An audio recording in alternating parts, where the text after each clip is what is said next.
आज के एक और वीडियो में आप सभी का स्वागत है। दोस्तों, आज की वीडियो में मैं ऐसे स्टॉक के बारे में बात कर रहा हूं जो कि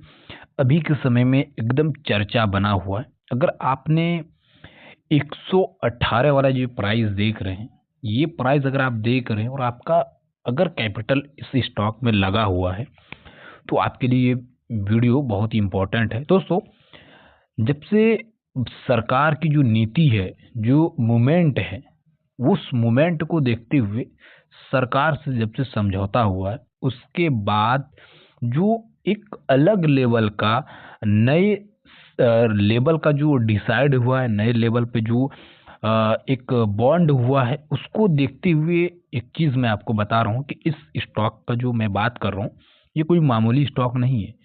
4,000 करोड़ के नए इन्वेस्टर के लिए MOU प्लस में 25,000 MTU यूरिया जो है रिलीज के साथ शेयर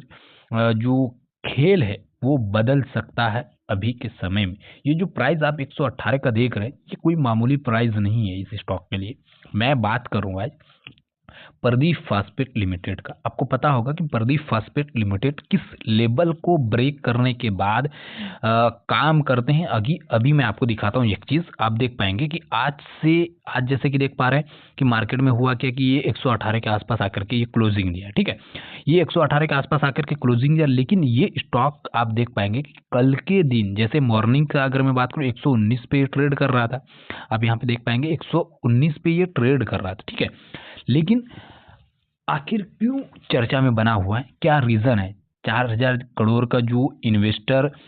MOU प्लस में 25,000 का MT रिलीज के साथ में शेयर क्यों खेल बदल सकता है, इसके पीछे का लॉजिक मैं आपको समझा देता हूँ और लेटेस्ट अपडेट क्या है। देखिए, प्रदीप फास्पेट कोई मामूली स्टॉक नहीं है अभी के समय में, क्योंकि 20 फरवरी का अगर मैं आपको ताज़ा अपडेट बताऊं तो 4,000 करोड़ का निवेश के लिए समझौता किया गया है सरकार के तरफ से। प्रदीप फास्पेट ने उड़ीसा सरकार के साथ में 4,000 करोड़ का निवेश जो है उस पर हस्ताक्षर किया है, उस पर सिग्नेचर किया है, जिससे कि इस स्टॉक में भले आपको एक रेड जोन में आपको दिख रहा हो कि रेड में आकर के क्लोजिंग दिया है, 1 रुपये माइनस आकर के क्लोजिंग दिया, लेकिन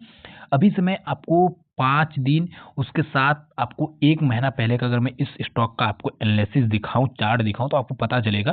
कि समझौता होते ही स्टॉक में कैसे मूवमेंट आया। आप देख पाएंगे कि मार्केट में एक चीज हो रहा है कि यहाँ से कंटिन्यू 5 दिन का अगर मैं आपको चार्ट दिखाऊं तो यहाँ से मार्केट कंटिन्यू फॉल होते हुए आ रहा है, लेकिन ये जो अपॉर्चुनिटी है हर शेयर में नहीं मिलता है। ठीक है, मैं किसी भी शेयर को खरीदने के लिए आपको नहीं बोल रहा हूँ, लेकिन आप एक चीज समझिए कि ये जो स्टॉक है, इस स्टॉक में एक चीज आपको देखने के लिए मिलेगा कि इस समझौते से क्या क्या चीज हुआ है, क्या इम्पैक्ट पड़ा है, वो मैं आपको बता देता कि, और लास्ट में आपको अपना ओपिनियन भी बताऊंगा कि मैं किस तरह से इस स्टॉक को लेकर के सोचता हूँ। पहले आपको न्यूज़ बता देता हूँ। न्यूज़ ये है कि समझौते का जो मकसद था, फार्मासिस्ट जो का खाद हो गया हो पदार्थ, जो खाद है उर्वरक जो बनाते हैं उसे बढ़ाना है, कच्चे माल का बेहतर सप्लाई और पर्यावरण फ्रेंडली प्रोडक्ट जो है कंपनी को बनाना है, जिससे कि पर्यावरण में कोई किसी तरह से कोई दिक्कत ना हो। इसके साथ में ही कंपनी ने अगले 5 साल में उत्पाद क्षमता जो है पैटर्न में इंफ्रास्ट्रक्चर और रेवेन्यू एनर्जी प्रोजेक्ट में निवेश किया है, जिससे कि एक आपको अच्छा इम्पैक्ट देखने के लिए मिल सकता है। इसके साथ में ही दोस्तों अगर मैं आपको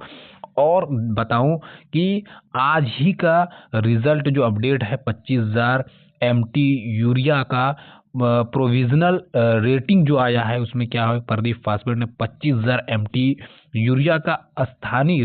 रिजल्ट जो है रिलीज किया है, जिससे कुल वैल्यू जो है लगभग अभी हो गया है 1.03 अरब। ठीक है, मतलब 103 करोड़ बताया गया है, जिससे कि ये जो कंपनी है रिलीज संभव सरकारी एनर्जी को सप्लाई के लिए किया जा सकता है। इसके जो ये समझौता हुआ है, इससे बाजार में उपवर्गक जो सप्लाई है, जो पोजीशन है मजबूत दिखाया जा रहा है। इससे इन्वेस्टर को क्या क्या चीज़ों पे पॉजिटिव और निगेटिव वे में लेना चाहिए मैं आपको एकदम साफ साफ बता देता हूँ। जैसे कि मैंने बताया कि 103 करोड़ का जो सप्लाई हुआ है, उससे कि जो रिजल्ट आया सरकारी एजेंसियों को सप्लाई के लिए जो सिग्नेचर हुआ है, समझौता हुआ है, उस सब चीज़ों पे ये कंपनी जो है एकदम खरा उतर रही है, जिससे कि इन्वेस्टर को एक अच्छा पोजीशन मिल सकता है। लेकिन आपको मैं एक चीज़ बता देता हूँ, अभी अभी अगर आप देखेंगे प्रीवियस क्लोजिंग का अगर मैं बात कर लूँ, इसके बाद मैं आपको बताऊंगा कि पॉजिटिव भी क्या है इन्वेस्टर के लिए और नेगेटिव क्या चीज़ है वो भी मैं आपको बताऊंगा। देखिए, सबसे पहले अगर मैं प्रीवियस अगर मैं क्लोजिंग का बात करूँ, लगभग 108 रुपये का इससे अगले दिन का, और डे हाई और डे लो आप देख पाएंगे कि डे लो जो है 116 रुपये का ये लगाया, और डे हाई जो था इससे पहले प्रीवियस डे का वो 119 रुपये था आज के दिन। ठीक है, अब यहाँ पे होता क्या है कि ईयरली अगर रेंज देखा जाए इस स्टॉक का कि एक साल में कहाँ कहाँ पे ये ट्रेड किया है, तो ये 83 रुपये से एक साल में 234 रुपये के आसपास भी ये ट्रेड किया है, जिससे कि अभी 118 रुपये पे क्लोजिंग दिया है। तो ये जो 234 वाला लेवल है, इस ऑर्डर के बाद हो सकता है कि मिल भी जाए ना भी मिले, लेकिन ये है कि इसके बीच में जब ट्रेड कर रहे हैं तो कहीं ना कहीं ये ऑर्डर मिलने के बाद एक अलग अपना हाई, एक अलग अपना जो है रिजल्ट दिखाने की कोशिश करेंगे, क्योंकि हर कंपनी ये चाहती है कि मेरा जो रिजल्ट हो, मेरा जो इन्वेस्टर हो उसको फ़ायदा हो, और उसी लेवल को लेकर के ये ऑर्डर मिलने के बाद, समझौता होने के बाद ये एक अलग वे में लेके चलेंगे। अब देखिए क्या होता है, मार्केट कैप का अगर मैं बात करूँ, लगभग यहाँ पे देख पाएंगे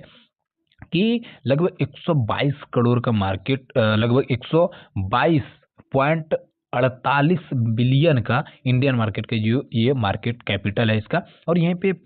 अगर एवरेज वॉल्यूम बताऊं तो लगभग 4.87 मिलियन है, और पीई रेशियो आप देख पाएंगे कितना अच्छा है, 10.70, जो कि एक अच्छा, जितना कम रहे उतना अच्छा माना जाता है, लेकिन ये भी कोई खराब नहीं है, क्योंकि जो भी स्टॉक एक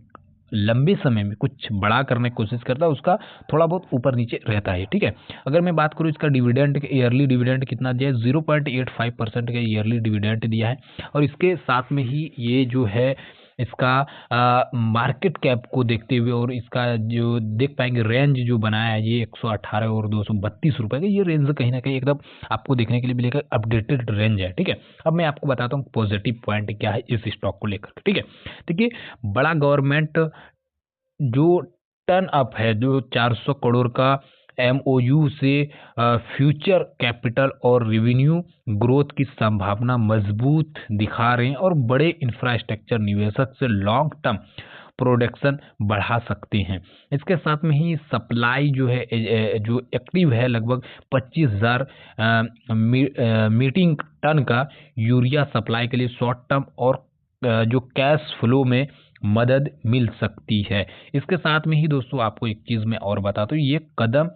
जो है बिक्री के लिए मोमेंटम और इन्वेस्टर यूनिजाइजर के लिए, दोनों के लिए एक अच्छा संकेत है कि इससे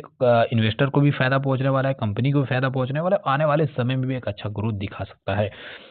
अब देखिए दोस्तों, कृषि सेक्टर का डिमांडिंग स्टेबल, भारत में खाद की मांग जो हमेशा बनी रहती है, जिससे कंपनी को लगातार मार्केट में मिलता है, और एक जो अच्छा खाद को सप्लाई करने का जो पावर है प्रदीप फास्फेट के अंदर, ये एक पहले से बना हुआ है, ऐसा नहीं कि आज मैं न्यूज़ में आपको बता रहा हूँ, पहले से बना हुआ। और रिस्क फैक्टर क्या है इसको भी जानना आपके लिए ज़रूरी है। रिस्क फैक्टर का अगर मैं बात करूं तो देखिए, कैपिटल इन्वेस्टर प्लान जो है बड़े निवेशक के लिए प्रोजेक्ट 2.5 लगभग 2 से 5 साल कंपल्सरी हो सकता है। शॉर्ट टर्म अगर हैवी कैपिटल अगर आप लगाते हो या बोझ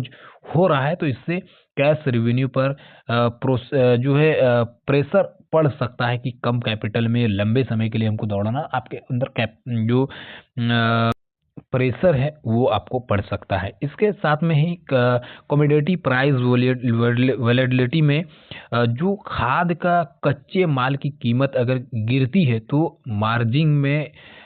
स्टेबिलिटी हो सकता है आपको, कि मार्जिन में कुछ दिक्कत हो, मार्जिन आपका जो मिलना चाहिए वो उससे कम मिले, लेकिन ऐसा नहीं है कि एकदम आपको नीचे पे आपका लॉस हो सकता है या प्रॉफिट हो सकता है, वो चीज़ मैं आपको नहीं बता रहा हूँ। आपको बता रहा हूँ कि मार्केट में जो चीज़ें दिखा रहा है उसके साथ में ये कम ज़्यादा हो सकता है। और इसके साथ में ही